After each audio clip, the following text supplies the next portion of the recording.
Welcome to Four Thoughts of Our Founders, the podcast for the Higher Education Leadership Foundation. I'm Herman Felton, joined today with some serious brain power. It is a wonderful day to be with scholars and colleagues and people who are just superstars in this space. It's a great day to be alive. Today, we are having a conversation with some young ladies who happen to be very skilled in their crafts. Our conversation, this is the fifth conversation of a seven-part series that we've decided to do that really focuses on higher education's next defining moment. And in that, we've sort of examined the entire enterprise of higher education, every entity. And today we have great fortune to speak with some in the academic space. We are leading by listening, how to provide a quality virtual education with input from the faculty. And today we're joined by individuals from three of our treasured institutions, two of them state, one of them private, starting with Dr. Yolanda Page of Dillard University, the Vice President for Academic Affairs. Thank you for joining us today. Thank you. Also, would like to welcome Dr. Latanya Collins Smith, who is a newly minted provost and Vice President for Academic Affairs at Harris Stowe State University. Thank you for joining us, my sister. Thank you for having me. You're welcome. And last but certainly not least, Dr. Janine Boston, the Associate Provost for Faculty Affairs and Faculty Development at Florida A&M University. Welcome. Thank you. Good to be here. Hope you all are doing well. I hope everybody's happy and healthy, and COVID has not created too much stress for you personally or professionally. Not much. That's a joke, right? Right. Not much. I know it. I know it's been a lot. Have you slept since March? Not good sleep. I doze, but I have not had a good sound sleep since March. Yeah. Mm. I think to answer that question, probably not. Not as much as I should, because there's always something to think about. Hmm. Uh, and as we navigate COVID, you're always watching the numbers, where you are, and just due to the fluid nature of COVID, wanting to know when is that next moment to pivot. Yeah. So I think I would say not, but I look forward to the day where where I can. Well, how about you, Dr. Page? Um, I think I'm at a point now where I feel like I can sleep more easily Hmm. than in March. I say that from the perspective also in that in Louisiana, because we had a stay at home mandate, I Hmm. found that because we were teleworking, I was working much longer hours Hmm. than Hmm. I normally do. So instead of maybe leaving at 5 p.m., I was working until 6 or 7, where I realized, hey, it's 7 o'clock. It's Yeah. really the end of my work day. Yeah. And then it's also just being able to stay on top of the emails that might be received from the president Hmm. or from the students and faculty, as Latanya stated, asking for data, Yeah. etc., thinking about what might the next move be. So it continues to be fluid. Yeah. A lot of different layers. And that's a question that most of my colleagues and we really lament about is the lack of sleep during the semester anyway. You're constantly thinking that you can't sleep too sound because you don't know when the phone is going to go off. And so for me, I didn't from March until maybe we made the decision to go online, which was in July, early July. I didn't sleep. And then I got a couple nights sleep. And then it was about, okay, now how do we get for this new normal of being online and are the kids going to come up? are they going to come because we made that decision? So just wanted to start with that question. Have you slept? And now that we know that none of us has slept, we can get into the business of why we're here today. I want to start and just get some thoughts from you about the day you learned that COVID was real and here to stay. What was that like? I remember around our cabinet when we said, you know what, we're going home in early March, and after that, I had a chance to reflect with the cabinet members to ask, like, what was that like for you all? For me, I know what it was like, but when your team decided that you were going to do whatever it was that you were going to do, or I'll just go be, take it back to its simplest form. How did you feel when you realized that COVID was real? So I'll take a first stab at it. For us, we kind of saw it coming because we started getting the information about, and it was right after Mardi Gras, with the number of cases and unfortunately the number of deaths. And so we decided that we would start to think through what a transition to being wholly online for the fall, for the spring semester would look like. So I started sending emails preparing students and faculty in early March. I actually met with the various student groups, indicating to the students that we wanted them to start honing their skills, because an aspect of our training for all of our freshmen is that they do some onboarding as it relates to being able to navigate a course online, but of course it's hybrid. And so it was iterating to the students and to the faculty that this is probably going to be more serious than we anticipated. So initially our plan was that we would move online the last week in March. And so we had scheduled professional development for our faculty, 2 weeks where they basically had the leisure of coming in during their lunch hour to get ready. And we were going to have 2 days of practice. So we canceled the face-to-face classes, and we were going to take everything online so that we could work through any problems that we foresaw. But none of that came to fruition. We had about 1 week to prepare faculty. We had very little time to prepare students. And it was like they got the email from me saying, hey, we can't have this practice. We're taking everything online Wednesday. So we actually took everything online in the middle of the week. And then we were offering tutorials and just-in-time training to faculty and students virtually. So for our faculty and our students, it was learning while doing. Gotcha. Yeah. I think for me, I learned that COVID was real because I was not on campus.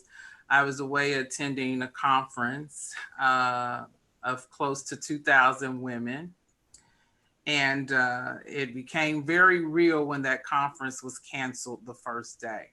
We got called to plenary, and probably in about an hour, it was canceled. And at the same time, my cell phone was blowing up, my email was blowing up, and I'm sitting in a hotel lobby having a conference call with our team, our executive cabinet. And so that's when it became real to me. Also, when I'm standing at the computer in the hotel lobby drafting a memo to students about what was going to happen. The blessing for us, our students were on spring break. I see. So that was the blessing for us. They were already at home. They were already in safe locations. Many of them had not traveled to spring break destinations because of COVID. So that was the blessing for us. So we extended spring break for another week. And in 1 week, we were able to train our faculty in different groups of about 10. Those who had never taught virtually, those who had never taught online, and just basically went into Operation COVID mode and started training our faculty on how to translate whatever they were doing face to face to online. And so that's how I discovered, and that's what we wind up doing. And the good thing about it, I say that COVID was a blessing in disguise for us, because many of my faculty had never taught online. And many of my adjuncts had never taught online. But COVID actually forced them into a space where they felt like it was a place they could not go. Mm-hmm. And they did not dare want to go there. Yeah. But because of, you can't be in a room, you can't, all these restrictions, it forced them into a space where now many of them like it. I think the other thing is what helped us, it also forced us into communication. A lot of times with us being here on campus, we don't communicate with each other. And so we went into mandatory meetings with deans and chairs and mandatory meetings with adjuncts, which is now a practice that we're actually putting into place on a more regular basis, because we were able to move through the storm of COVID. But what we discovered was that we really were, one of the things that we were missing was that communication piece. Mm-hmm. And so that's when I discovered, and that's how we started moving. What city were you and those 2,000 ladies in? We were in Louisville, Kentucky. I'm trying to remember which organization that was. You want to help me out with that? Well, First and the Finest, of course. Okay. Okay.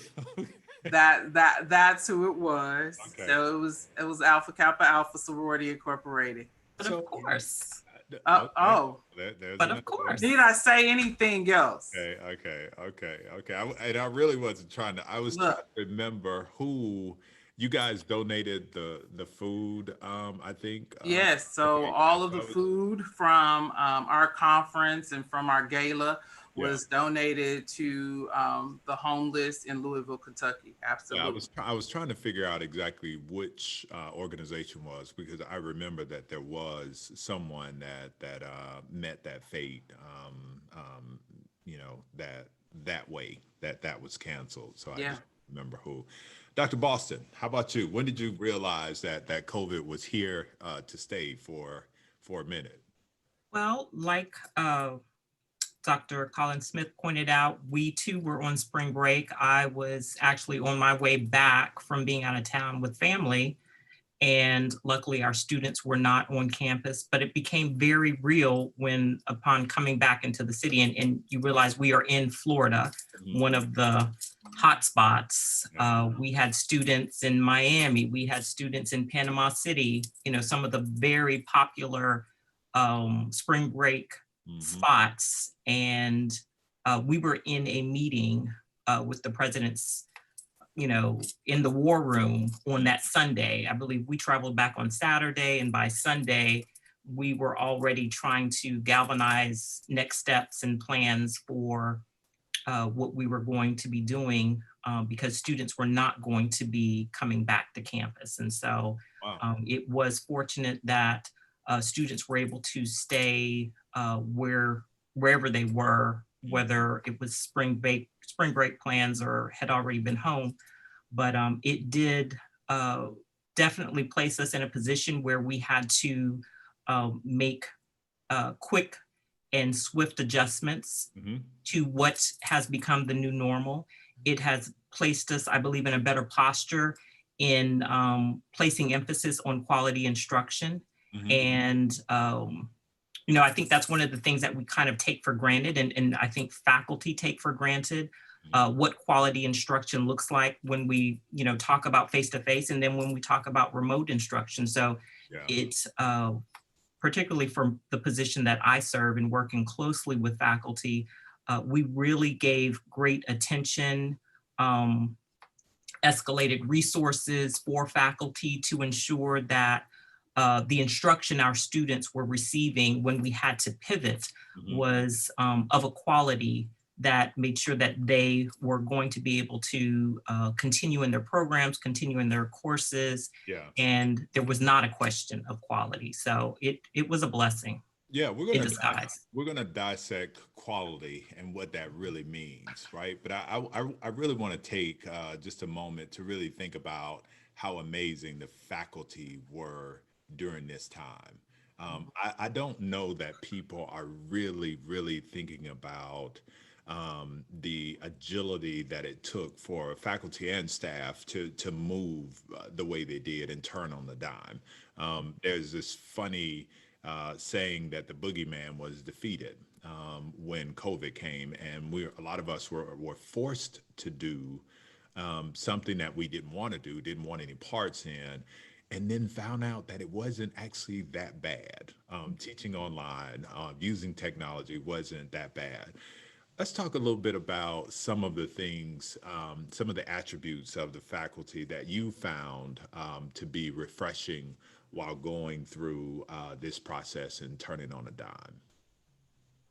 Well, I'll start because I continue to applaud our faculty as lifelong learners. Hmm. So the level of enthusiasm that I saw when we instituted our boot camps to prepare faculty to pivot was very refreshing. I recognize that faculty sometimes can be the most difficult students. Hmm. Uh, they are poised to provide instruction, but then when you flip that, they never surprise you with how some of the questions they have and the enthusiasm they demonstrate. So I was very pleased to see how enthusiastic our faculty were. One of the other things that really spoke to me was the level of compassion I saw our faculty exercise when having to respond to students who did not have internet, did not have equipment, did not have a way home. So I think I continue to be surprised, but I applaud the way that our faculty stepped up to assist our students to step in and pivot the way we had to in such a short period of time. Hmm. And they did it with a certain level of excellence. And so Good. they were very concerned about making sure that our students had what they needed to be successful. That's awesome. And I agree with what Janine stated. And I would also say what struck me was the fact that it encouraged our faculty to be more creative and to think outside of the box, particularly in those areas where you don't see that much creativity. Excuse me if any of you are scientists, but we know typically in the science, STEM related areas, faculty don't necessarily practice a lot of creativity in their approach to classes. And so it was very inspiring to me to see the amount of creativity that came from those such areas. I also think that for us, it was an opportunity to see our faculty really working together, those who considered themselves to be more experts in being able to navigate online teaching and learning, and then literally taking those novices by the hand and saying, I'll help you build your course modules. I'll help you learn how to create a Zoom account, and I'll sit in on your first Zoom session. So I think just the collegiality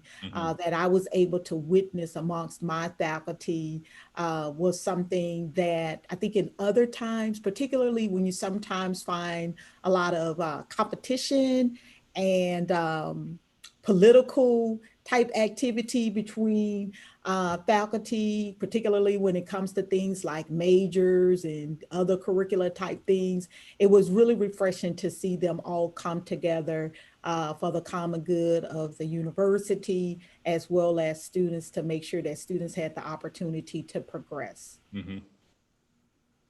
I would say ditto to both Janine and Yolanda. But the one thing that I would also like to add is resourceful. it was amazing to me. Of course, as you said, I was the new kid on the block in this space. Um, but it was amazing to me how a lot of our faculty, they were very resourceful to the point where they were open to send resources from colleagues at other institutions, benchmarking what other institutions were doing in their space, and willing to send that information and say, hey, look, this is what my colleague is doing at XYZ University. Perhaps this is something that we could do. The other thing I would say, I would definitely highlight the compassion and the understanding. There was a different level of understanding. Oftentimes, we find ourselves really kind of being the gatekeeper and the person in the middle between the student and the faculty. Mm-hmm. And really trying to get faculty to kind of understand and be able to meet students where they are. But COVID forced our faculty into a space where the level of understanding, because really the truth of the matter is with this COVID thing, it hit all of us the same. Right in the mouth. So there was no difference in the way that it treated us regarding, gender, race, ethnicity. It hit us all the same. Mm-hmm. And it really forced our faculty to display a different level of compassion and understanding for our students that I had never seen or really witnessed before. I really, on my way back from Kentucky, I just kept imagining and playing out these scenarios. Okay, now how are you going to have this conversation with faculty that this is going to require some flexibility? Right. I didn't have to have that conversation because they already came to the table with that. Yeah. And so I would definitely like to add that and really say just resourceful, very helpful, and really wanting to make sure that we all survive this thing, whatever it looked like. It felt like Christmas to me, not the spirit of Christmas, in that everybody was collegial. Everybody chipped in. Everybody wanted to make sure that everybody was okay. I know that I'm not associating in no way, shape, form, or fashion COVID to Christmas, but when I talk about the spirit that is on my campus at Christmas time, it's the most wonderful time of the year. Right.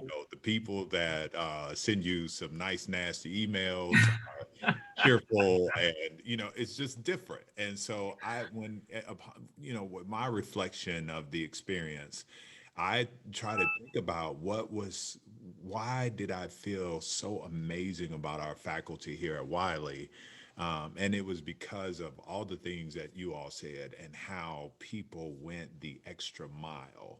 Yes. And those who are known to be strict and no nonsensical, loosened their belt a little bit and gave grace for the students and what they were going through. I have a question now that really deals with your teams and how you listened to their concerns about going home, or the first that we're still dealing with March-ish, the spring, and we'll leap here to the fall here in a second. But what was that process like when you were trying to determine all the things, training, what the new normal is? Are we dealing with a different grading system? Like how do we get books? If you were at school when COVID hit and you were on spring break, your kids did not have their books, right? And so how did you manage that process and helping faculty members have the grace and the agility and all of those things that you just talked about? Because I'm certain there had to be some conversations around there. What was that like? For us, I think this was the time, we always hear the term shared governance, right? Mm-hmm. And if anything, COVID forced us into that space.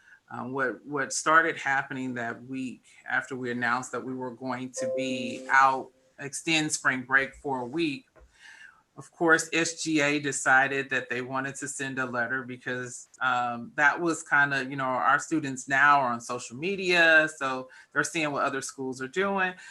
The CR, the incomplete, the credit versus no credit, everybody get an A, everybody get a B. So that became like the hot topic, right? And so once again, as a provost, you're the mediator between the two, and really just going back to faculty and saying, hey, what could we do? Modifying grading scales and having that conversation. So you mean to tell me if a student make a 60, they pass, or so really having those rich conversations with faculty about that and developing the process. And I like to say that our faculty really jumped in. That's another place where they displayed their compassion and understanding, jumped in with some solutions. We're willing to bend here, but we're not breaking. Yeah. And, and we were able to really bring both groups together, taking a look at surveys and implementing those to receive feedback from both sides. Mm-hmm. So it was really a good time for us to really assess and hear from everyone. And everyone felt like they had a voice at the table, and then we can meet in the middle, shake hands and go back to our corners of the world. But I think it really, for us, was amazing just to see, once again, we talk about the resourcefulness, taking a look at what other institutions are doing, and that kind of helped ease too. And I would also say the health group me, mm-hmm. that was kind of like my lifesaver, because I was able to go into health group me and just see what other institutions were doing. Mm-hmm. To be able to use that as an example to say, hey, here's what our colleagues at Dillard is doing. Here's what our colleagues at FAM is doing. This is just not us. Yeah. This is everybody. And mm-hmm. this is what's happening at other institutions. Yeah. I do want to let y'all know, if y'all don't know, and I'm certain you do, but this is probably for everybody else, those SGA presidents are in Group Me as well. Every year, the SGA presidents form a group chat. And so when you're catching smoke and you have no idea where it's coming from, it's because some smoke done happened somewhere else. Mm-hmm. and kids are getting in front of it or saying, hey, this is what they're doing. Why can't we do it? So I can't tell you how many conversations I've had to say, we are not them. They are not us. We, Absolutely. But it is something that if you don't know how connected these kids are, mm-hmm. It will catch you off guard. So mm-hmm. I thought I'd just throw that in there and drop a little nugget for those who will find themselves in senior administration and wonder where kids are, they lost their mind. No, they haven't. They're watching everybody else and listening to everybody else and right. are connected to everyone else. So anybody else, anything to add to that? I was going to add that we are a bit different. We were having a host of conversations. We are a part of a state system. And so a number of things that were happening at our sister institution, FSU, just right across the tracks, oftentimes would, those are things that we would have to take into consideration because we also have a joint engineering school. So, that, along with us being unionized, we had ongoing discussions with our union about some of the things that were going to be happening as it pertained to faculty, especially. We ultimately were able to establish an MOU around elements specific to COVID, and some of them dealt with tenure, some of them dealt with the remote work aspect. So wait a minute, Doc. You have... Obviously, with the union, there are contractual stipulations that you deal with yes. regularly. Are you telling me that there was an addendum to, I guess, the contractual obligations because of COVID? Yes. Wow. We came together we came together, met at the table, had discussions about some of the things that were really impacting faculty.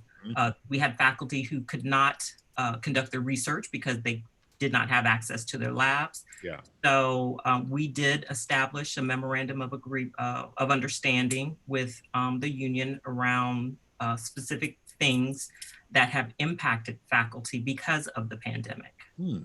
So, and that was a very important conversation.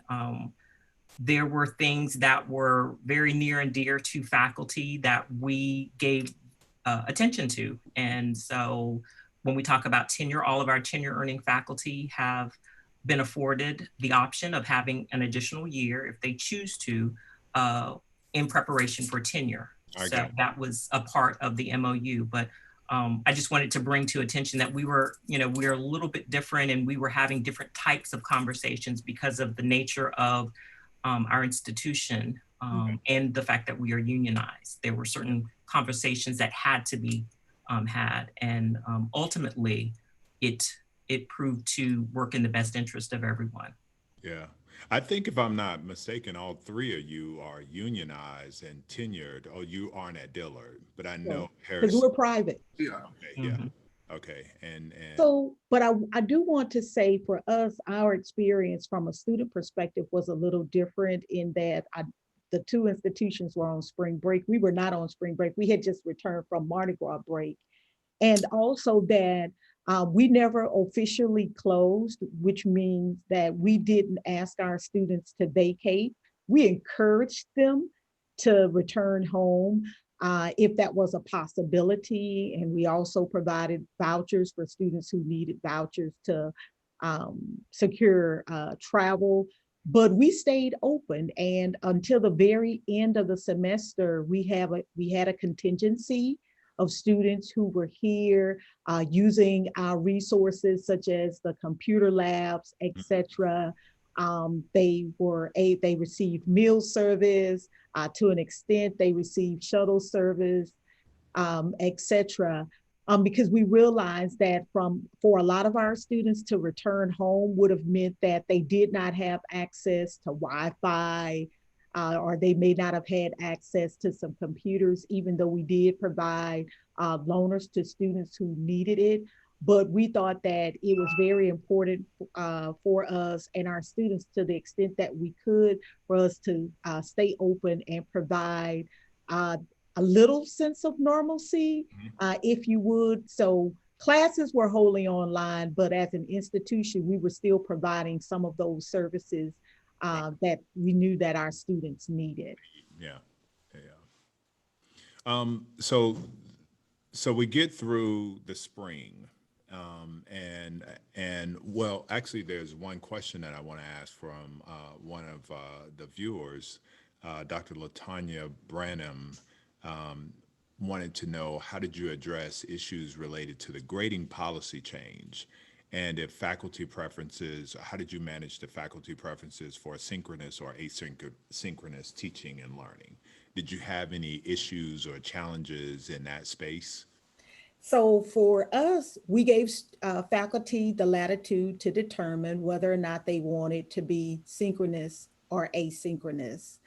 Regarding grading, as the others mentioned, we did adopt a pass-fail grading system towards the end. And to your point about the SGA presidents pushing for it, we experienced that, but we were very strategic in determining what ours would look like compared to other institutions. And although we had several students that were advocating for it, in the summer, when we looked at the data, we found that it was only about 13% of our students who actually opted into the option.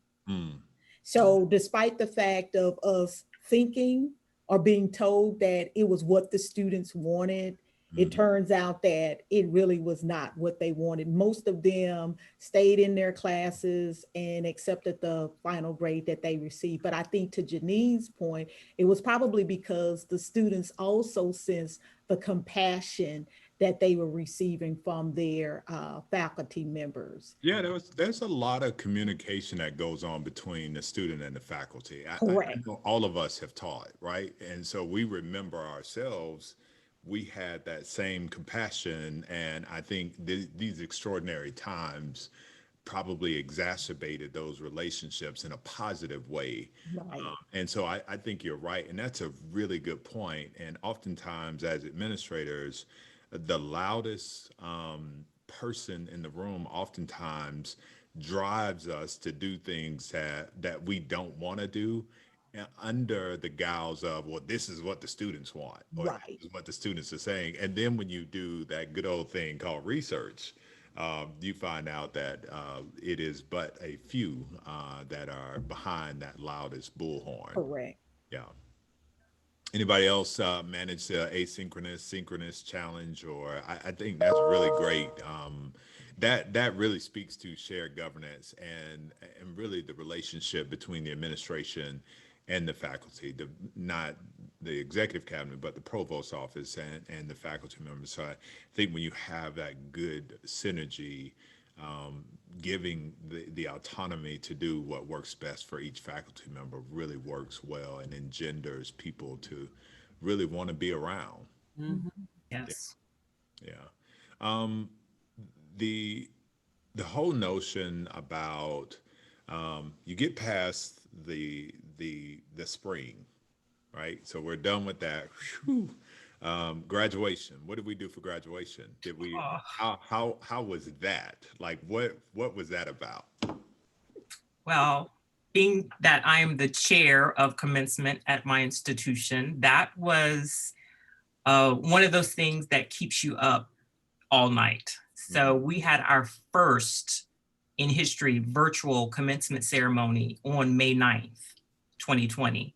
Wow. And I will say that with our with our spring commencement ceremony, the students were really pushing for a face-to-face and were really up in arms about, why are you going to rob us of this, our, 5 minutes of fame or 5 seconds of fame.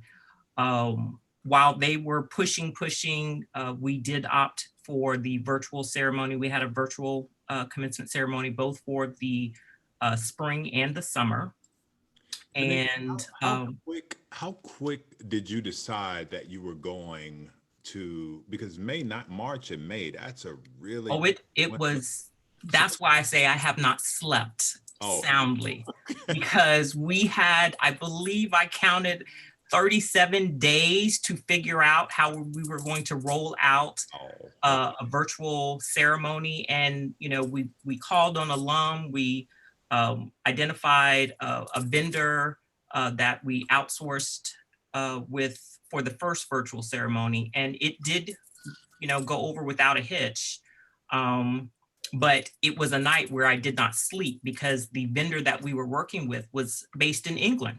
And there were, there are always those behind the scene hiccups that happen, and didn't know. And the other thing I will add, the other institution in the state of Florida that had used this vendor, their ceremony had been bombed the 2 days before. So I was beside myself because I said, how could this happen? What did you all do? And so that went over without a hitch. But the fact that they had been bombed and they could not get the ceremony back up, and we were working with the same vendor, did leave me with some level of pause about what our ceremony potentially was going to be. Yeah. So, but we were able to get through it. Students seem to be very pleased, and we are now in the throes of planning our third virtual ceremony for the fall. Wow. Wow. Well, for us, as you know, commencement is my most favorite time of the year, especially with the population that we serve and seeing students from the very beginning and that moment when they're walking across stage. And as the provost, all of the struggles, right? Where the bodies are buried, all of it. You see the story, and then you get to see the glory at the end. And so for us, we held out because of that, and we finally made a decision middle of April when we realized this was not going to let up, that we were going to postpone the ceremony until December, because 2 years ago we began a December commencement too. And of course, we got a lot of flack from that. We got a lot of emails, a lot of letters, because grandma, she was coming, and all of those good things. And so we made the decision to say, we're not canceling, we're just postponing, because it means a lot for us to actually see you walk across that stage too. Yeah. And so here we are. We have students who complete their degrees in the summer, but we don't have a summer commencement.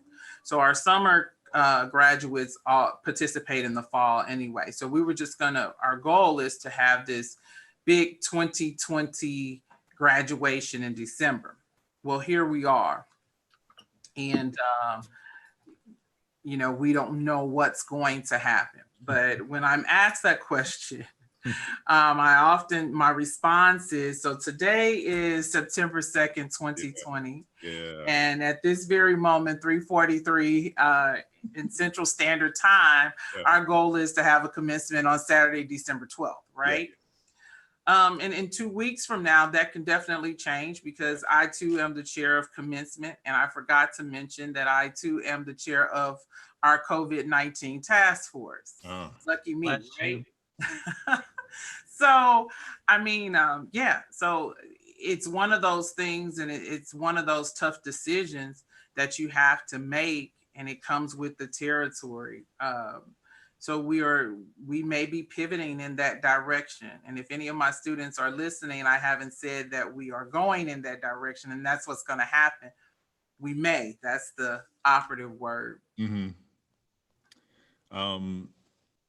And it was the same for us.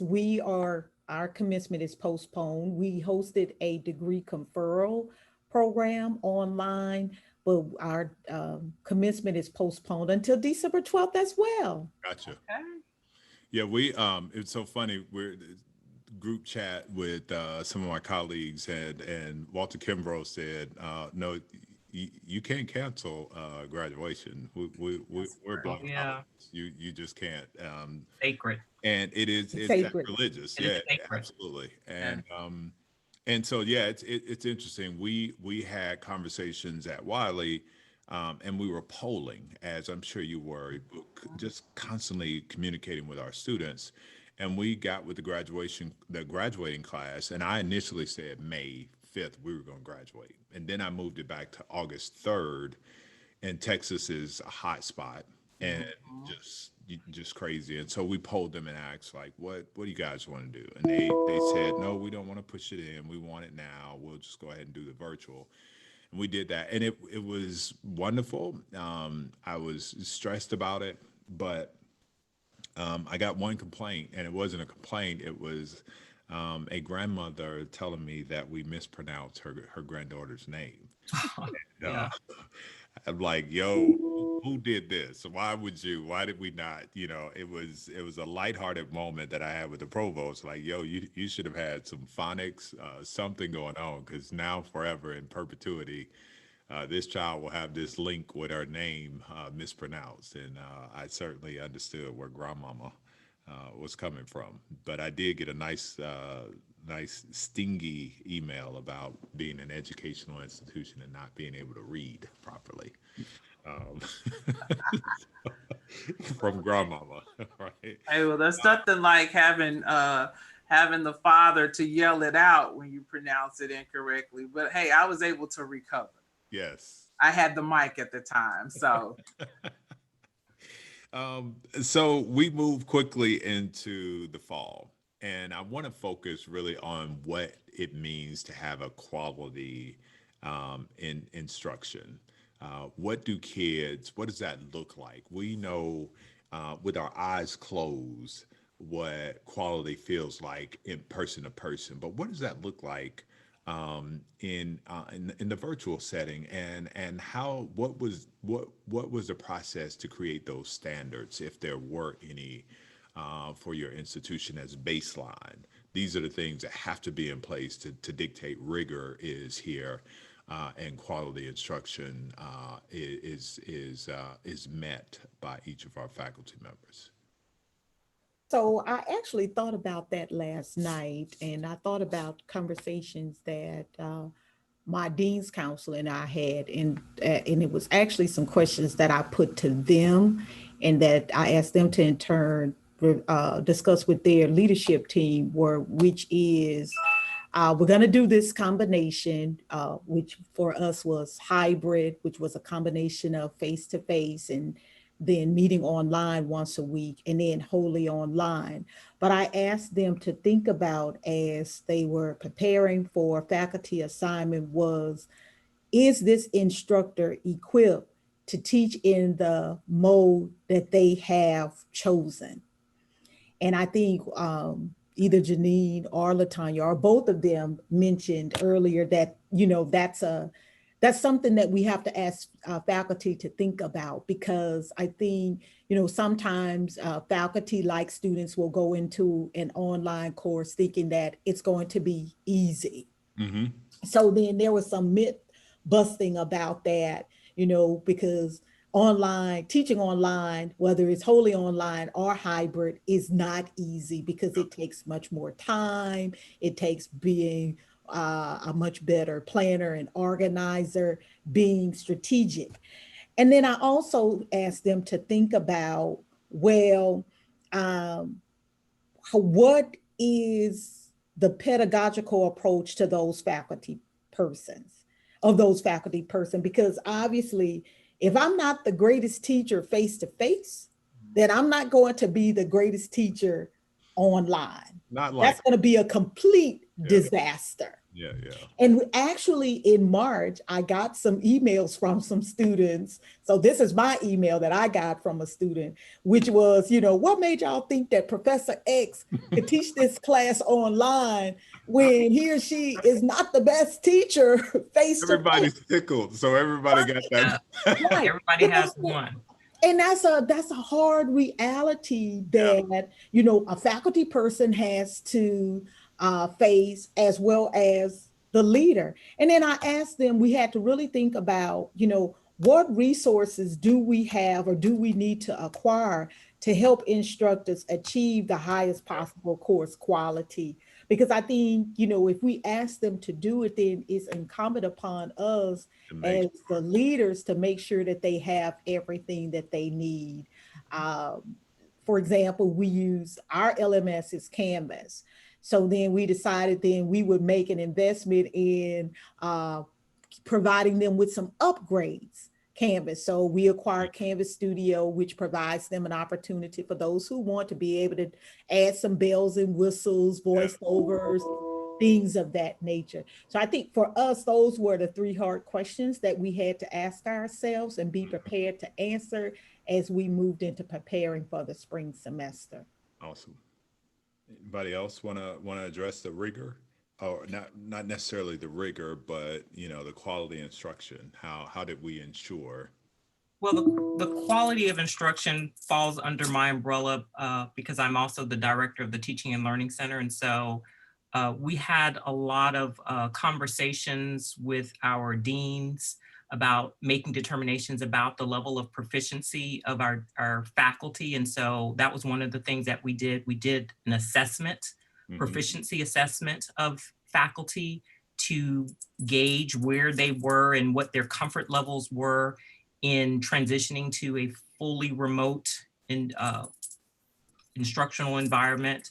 We also teamed up with our Office of Instructional Technology. And one of the things that we did discover is that while they did provide facilitated training on being able to utilize Canvas, because we were also in the transition of moving away from or moving off of Blackboard and then into the new adoption of Canvas as our LMS. So there were a lot of transitions happening all at the same time. But as we determined that our OIT office was really handling a lot of the technical elements, there was the pedagogical emphasis that was missing. And so there was an opportunity for the Teaching and Learning Center to work more closely with OIT in facilitating. We had boot camps that took place between the spring term and summer term. And then we had the online instruction training for all of our faculty, all 600 plus faculty, those who at that point had not been certified as online instructors.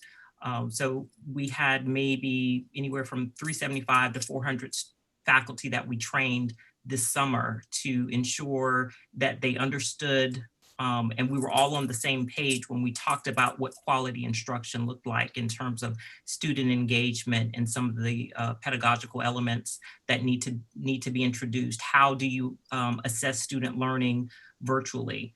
So these were conversations that were taking place in these trainings, and the boot camp really informed. We used that as a platform to survey some of the faculty about some of the things that they needed in the way of support, what they needed to be equipped with to have a comfort level going into full remote instruction for the summer. Yeah. So it's proven to be effective at this point. I think keeping those lines of conversation and communication ongoing is also, that's critical. Mm-hmm. I spoke a little bit earlier about one of the blessings for us with COVID, and that was forcing us into this space where we are constantly, the deans and chairs and I are constantly in communication with one another on a weekly basis, where we're having this meeting to have conversation. I think immediately following our spring semester, we were planning, because we had to adapt and adjust for summer.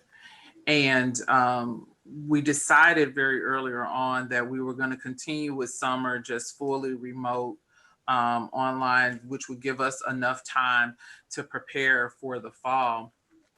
And I think what was very important for us was to survey both the students and also faculty members. Mm-hmm. And also find out, like, how do you think you did?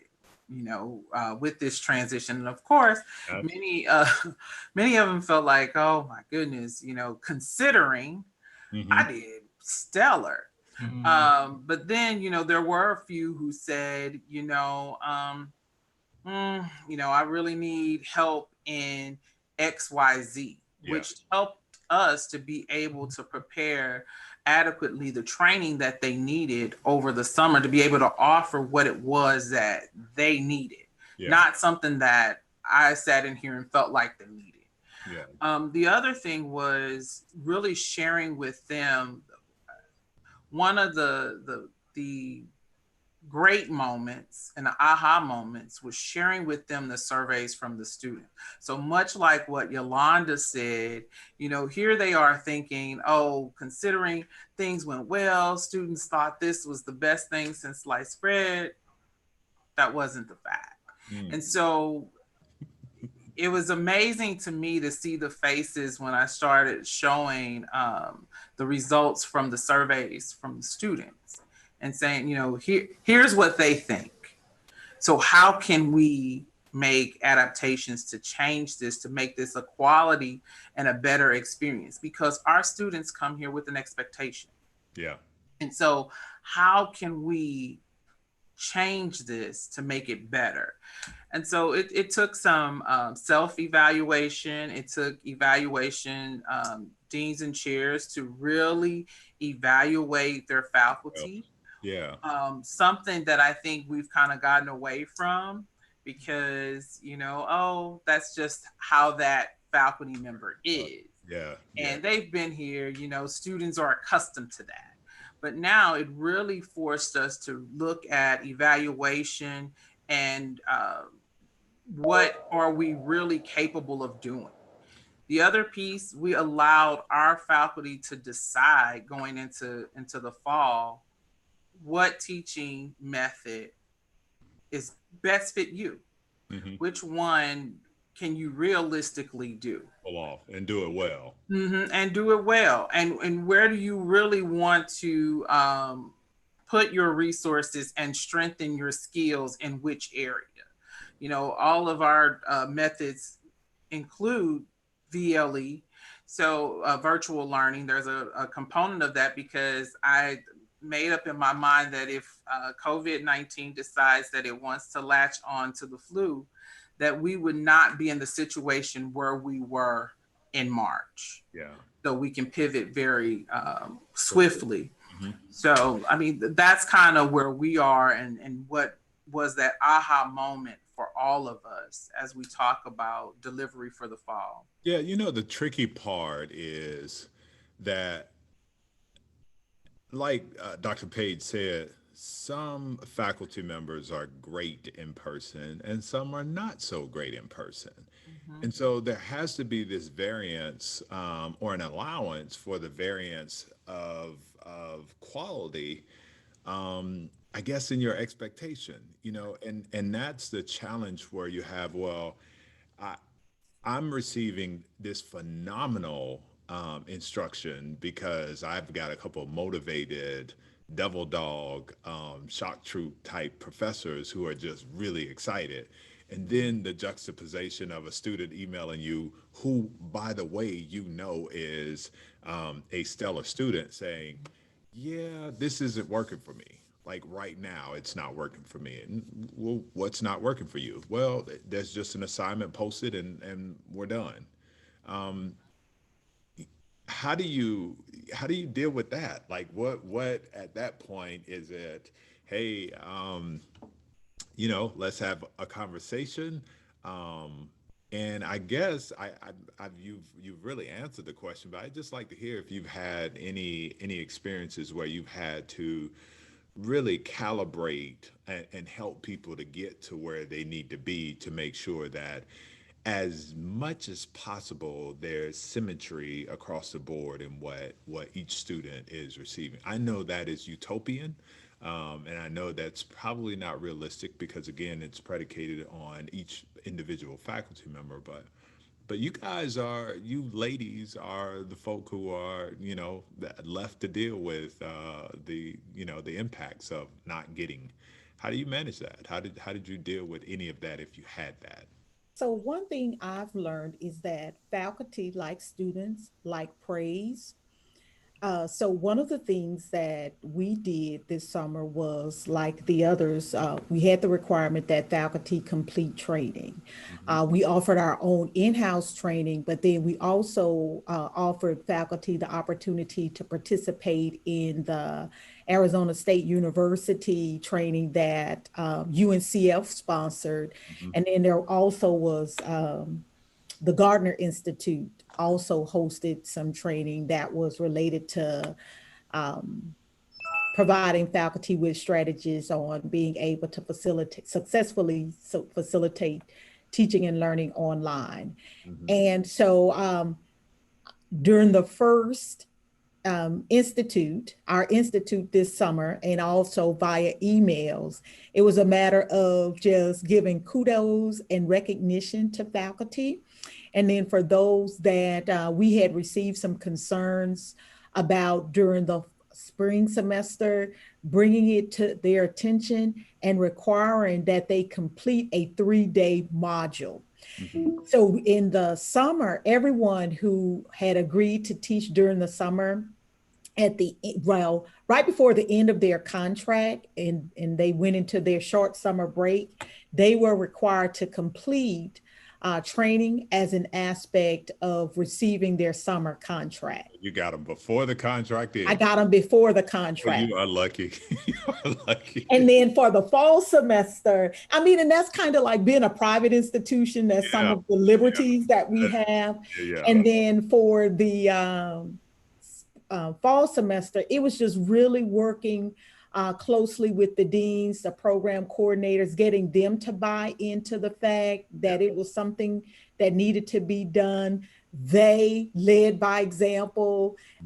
They completed the modules, etc. And then now just offering additional training every Friday and on demand. Yeah. And I think that a number of our faculty have kind of like admitted, well, hey, I might need more focus here. And then they also know that our plan is in April, when we have our faculty awards program, is that we'll recognize them and possibly give them some type of monetary incentive. I got you. I got you. Anybody else? Well, we incentivized our training that took place this summer. So faculty who ultimately were prepared to jump in and complete the training did receive some level of compensation. We also had faculty learning communities that were a follow-up to the boot camp that we hosted.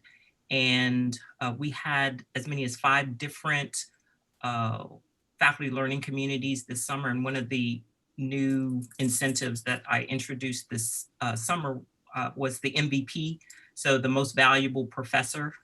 It allowed peers to actually select a representative from each of the learning communities as, you know, the person who seemed to be the most energetic, was the most creative, the most resourceful, and they were all selected by their peers. And those MVPs were recognized at our faculty pre-planning conference at when we come back at the beginning of the fall term.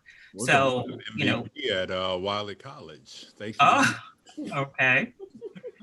So that's what we, you know, that was what we could do in the way of just trying to keep faculty energized about what we were going to be embracing as we looked at the fall, and recognizing that, again, we were all in this together, and we understood that at some point this was difficult for, and maybe more difficult for others. And so some of those MVPs were some of the ones that struggled the most, but then ultimately ended up being superstars. Yeah. So I think that worked well for them to recognize that the university appreciated their hard work and effort. Yeah. Herculean effort to move an institution and its faculty through this pandemic, this global pandemic. You all are to be commended, as well as your teams. I know you didn't individually do the work, but you worked with a cadre of committed professionals who thought about service to others before themselves. And what about the process inspired you and made you really feel good about working at the institution that you were at? For me, it was knowing that I wasn't in this by myself. And what I mean by that, I had a lot of support from the faculty, from deans and chairs, also from my executive cabinet members. It was more or less a shared responsibility. It wasn't, there's never been a time throughout this whole thing where I felt like I was alone or I was by myself, independently making these decisions. You know, they were always, even for some of my my faculty members, I can pick up the phone and say, hey, what are your thoughts about this? How do you think this, if we decided to do this, this is what I saw another institution doing. What do you think? How do you think, would that work here at Harris Stowe? You know, so that is what really made me and really motivated me to continue and, you know, not feel as though I'm in this alone. And really the other piece, I can sum it up in one word, resilience. You know, just the throughout this whole thing, just our whole campus community and how resilient we are and how we have, we've become, and it's forced us to be, to rely on one another and really to see the compassion come through in everyone despite. So I think that is what really has helped me to keep it together and to continue when I do lay my head down for a few hours at night, still wake up in the morning with great anticipation for what the next day has to bring, despite COVID. So that's what I would say. I would say ditto. Yeah. That summed it up nicely. Yeah, it does. It is, refreshing to know that, looking to your left and looking to your right, you're with people who are committed to the work. And oftentimes tragedy and, challenges reveal a character that you didn't necessarily know about people. And I think, looking back as a liminal moment for me, it has been looking at the people who have risen to different standards and different levels. And I think that really is attributable to the pressures and the scenarios that we put people in. We probably should challenge them a little more and to get the greatness out of them. When you look at, I've been reminded and have been thinking about inspire, inspire, inspire. And our foundation is really about that. Lead, inspire, and lift. Um, those are words that are more than a notion. And in practice, when practiced, great things happen to them. As we cut across the field, as my pastor would say when he's closing his sermon and getting ready to whoop, I'm not going to whoop, and I don't suspect that either of you whoop. I want to give you an opportunity to talk about the amazing institutions that you're at. And just, if you will, before we really close out, just talk about where you're at. There may be some people who don't know what FAMU stands for. I find it hard to believe that there would be, but and just a minute or two to talk about your institutions. And Well, I can start. Florida Agricultural and Mechanical University is now one of the top public institutions in the nation. And in the midst of this pandemic, I think one of the things that has, leave me beaming with pride is the fact that when we were trying to figure out the new normal for the institution, we were also prepared to reach out and assist the community in which we serve. And so I know that one of the jewels of this whole pandemic has been the COVID testing site, our stadium, of which we have no football this season, but we have transformed our stadium into a testing site, and we have been able to test thousands of people for COVID-19 and free of charge, and really assist the community, Tallahassee community, with trying to navigate in the midst of this pandemic. Our students, our alumni, our faculty, many of our external stakeholders have been, as LaTanya pointed out, very resourceful and resilient in the midst of this. And I think it has allowed FAMU to leave a different kind of mark on the nation in terms of how we have been able to impact students and the community at large in the midst of this pandemic. So I'm very happy about the fact that we are serving our students, but we are also serving our greater community as well. Okay. Yolanda, you want to go? Okay, so I'll take go next. So of course, Dillard University, we're located in New Orleans. We recently celebrated our 150th anniversary.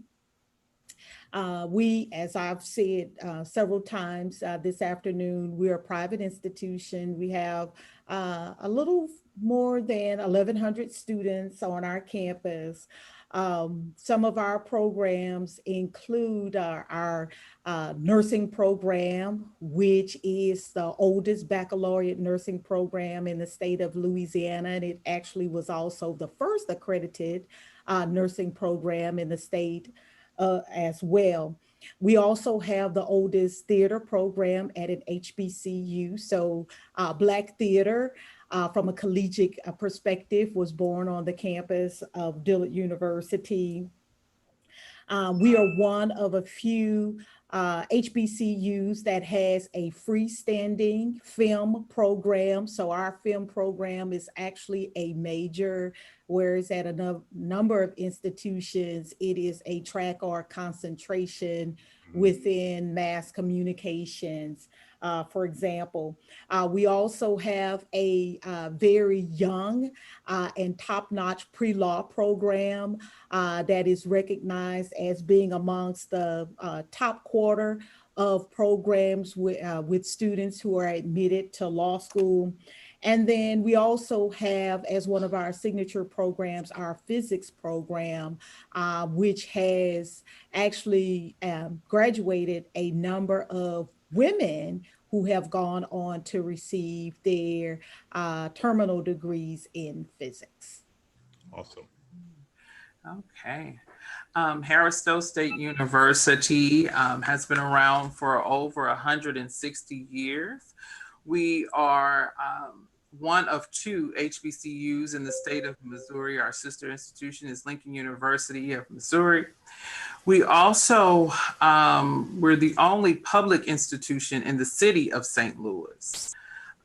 We are one of the fastest growing institution in STEM degree production here in the state. We have 42 degree programs. We are the top producer in African American males in mathematics in the state. And so we are really looking to expand our STEM initiative and grow in that space. Especially, we were formerly a college of education, known for our teaching education here historically. And that is Harris Stowe in a nutshell. We pride ourselves on first generation low income students or under-resourced students. And we pride ourselves on the Harris Stowe magic and actually taking those diamonds in the rough and helping them to soar. So that's who we are in a nutshell. Thank each of you for the plugs for your institution, but more importantly, thank you for serving. We know that in every space where there are women leading, you can expect kindness, you can expect innovation, you can expect collaboration, you can expect so many other things. And, I know that your institutions are appreciative of the service that you give. As we close out, I want to say thank you before I pose one last question to you on behalf of the foundation. We are solely committed on several things, but chief among them is spreading the Black intelligentsia around the nation and the globe. And thought that this series was important because in so many places, there are folk talking about their experiences. And one of the things that we don't do collectively as a people is tell our story. And I think there's so much data. A lot of us went through the challenge of it wasn't really a challenge. There was no data points, no reference points, no nothing to deal with a pandemic. It's been 100 years since we've had one. And so we created a ton of data and best practices. And I hope that our institutions are cognizant of that fact that all these things that we did while we were going through and are still going through should be captured and memorialized and used when needed, because I'm certain that there will be another time, maybe not on this magnitude, but a time where we'll be able to draw and extrapolate something from this experience. As you leave, I want you to tell me your hope for this space, the HBCU space, and our resilience to respond to COVID and rise out of this better than we were before. Just your final thoughts.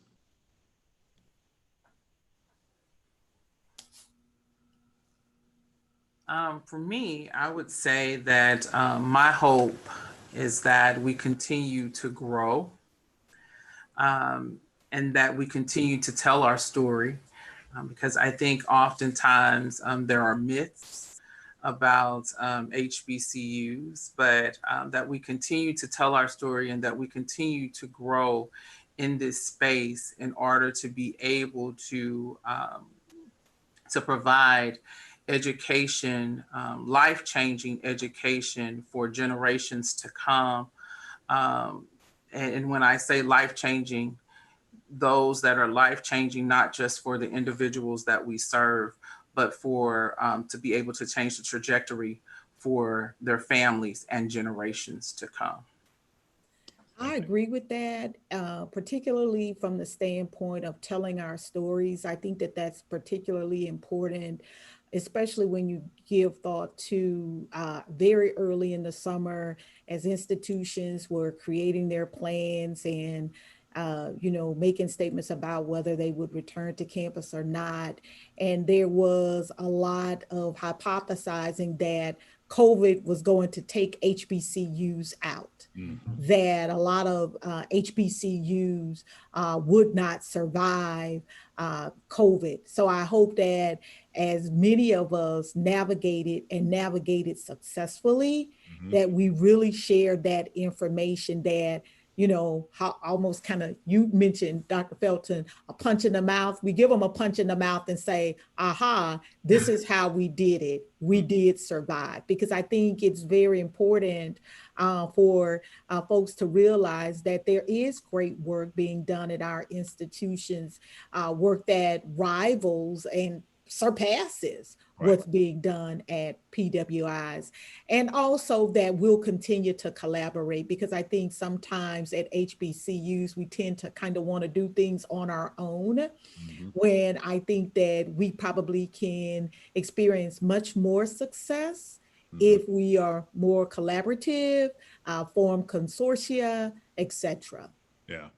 And I would add to that, there are brilliant people at these brilliant institutions creating brilliant policy and changes. Kudos to both your comments. Janine. Yeah, so to both of those excellent points, I guess for me, my hope is that HBCUs in general, in the lessons learned, we use those lessons to not necessarily just respond to a pandemic, but we take elements of those lessons learned and use them and that information, whatever it is, as an opportunity to reimagine ourselves, to revitalize elements of our institutions, and then to, as Yolanda most eloquently put it, look at how we can work more closely. Because I think one of the things that the pandemic has done is it has forced us to step outside of these silos, whatever those may be, and work more closely and lean on one another. One of my good friends from health often says, iron sharpens iron. And so hopefully HBCUs can see themselves as being using this as an opportunity to lean on one another, learn from one another, and then reimagine ourselves on the other side of this pandemic, better and greater. Better and greater. And I think your comments were on point, all of you, and we're just happy to have had this opportunity. I'm so grateful on behalf of the rest of the foundation, Alfred Anthony Pinkard and Melva Williams and Greg Dees. We're grateful that you accepted the invitation to share. I know, looking at the comments and the folks saying it was a great session, amazing conversation. Thank you for addressing the negative predictions that are always with us. And I'm at this point where, Muhammad Ali had this saying, "I'm gonna show you how great I am." Mm, I rarely try not to address them publicly, but in my mind, they fuel me. And because I know what we're capable of doing. But I try not to address these lazy researchers regurgitating the same old stuff over and over. All of us, 10 or 15 of us were going to die immediately after COVID. The fall, 10 or 15 of us wouldn't be here. And so, once again, they're wrong, and we get to proudly, with grace and elegance, just continue to go about our business, doing the work of our Father, yes. knowing that we have little people who are counting on us to be excellent and classy while we're doing it. So, thank you each for the class that you brought to this space. Thank you for your expertise, and hopefully, when we're able to go back outside and play, we'll be able to get together. June 21, June 3rd through the 6th, Charlotte, North Carolina, health annual reunion. Be there, be square. Hope to see you all there.